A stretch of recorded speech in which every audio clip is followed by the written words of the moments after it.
एक समय पृथ्वी पर लगातार 12 वर्षों तक भयंकर अकाल पड़ा। अकाल के समय न कहीं नभ पर बादल दिखाई दिए और न ही धरा पर कहीं हरियाली। सभी झीलें, तालाब, नदी, नाले सूख गए। समस्त सृष्टि में हाहाकार मच गया। प्राणी जल की बूंद बूंद के लिए तरस गए तथा भूख से निष्प्राण हो तड़पने लगे। इंद्र देवता को प्रसन्न करने के लिए लोग तरह तरह की प्रार्थना अर्चना करते, मगर मेघ थे कि गायब ही हो गए।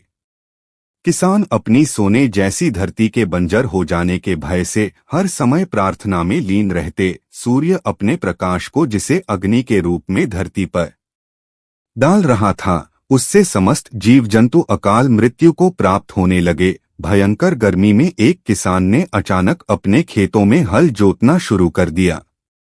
संयोगवश शिव पार्वती भ्रमण करते हुए वहां आ पहुंचे। कमजोर शरीर वाले उस किसान को बंजर धरती पर हल चलाते तथा पसीने से लथपथ हुए जब माता पार्वती ने देखा तो उनका हृदय पसीज गया। वह सोचने लगी, यह किसान बिना जल के धरती पर हल क्यों चला रहा है? जब तक अकाल की स्थिति है, हल चलाने का कोई औचित्य नहीं होगा। इसी सोच में डूबी माता पार्वती से शिव बोले, पार्वती क्या सोच रही हो? पार्वती बोली, देव, पिछले कई वर्षों से अकाल पड़ा हुआ है। बिना बारिश के इस बंजर धरती पर कुछ भी तो नहीं उगेगा। फिर इस किसान को क्या पड़ी है जो इस भयंकर गर्मी में धरती पर हल चला रहा है? इससे वह स्वयं भी परेशान हो रहा है तथा बेचारे भूखे प्यासे बैल भी परेशानी में हैं। क्या इस किसान को लगता है कि वर्षा होगी? शिव बोले, नहीं, इसे कोई पूर्वाभास नहीं है कि वर्षा होने वाली है। अकाल के 12 वर्ष का समय व्यतीत हो जाने से इसे इस बात का भी आभास है कि निकट भविष्य में वर्षा होने का कोई संकेत नहीं है। पार्वती ने शिव की बात काटते हुए कहा, फिर यह व्यक्ति मूर्खता क्यों कर रहा है? माता पार्वती की शंका का समाधान करते हुए शिव बोले, यह व्यक्ति मूर्ख नहीं है, इसे सब कुछ पता है। फिर भी यह हल इसलिए चला रहा है कि कहीं इस लंबे अकाल में निठल्ले बैठे रहने से वह हल चलाना ही न भूल जाए।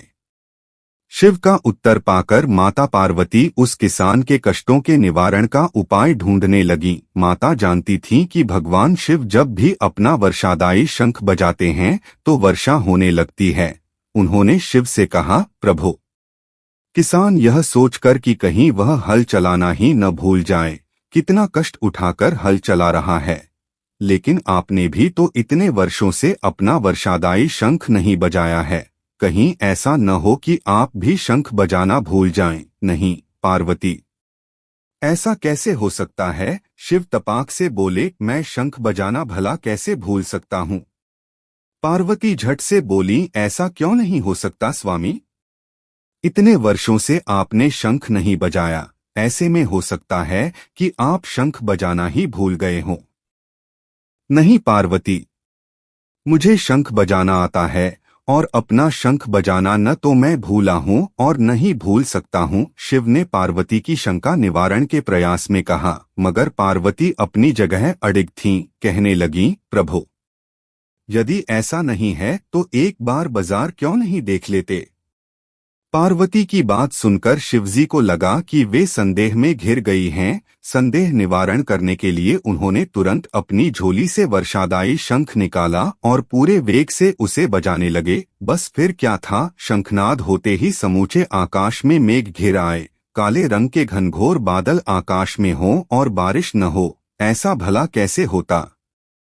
शिव पूरे वेग से शंखनाद करते रहे और मेघ भी पूरे जोर से बरस पड़े। देखते देखते मूसलाधार बारिश होने लगी। समूची धरती जलमग्न हो उठी। इतनी बारिश हुई कि सारी धरती की प्यास बुझ गई। किसान नाचने लगे। मानव ही क्या, पशु पक्षी भी शिवजी की इस कृपा से धन्य हो उठे। माता पार्वती इस समूचे संसार की प्रसन्नता से गदगद हो उठीं। माता पार्वती, जो अपनी व्यवहार कुशलता के कारण पृथ्वीवासियों को संकट से बचाने के कारण ही जगदम्बा कहलाईं, वे शिवजी से मुस्कुराते हुए बोलीं, स्वामी, आप तो सचमुच भोले भंडारी हैं।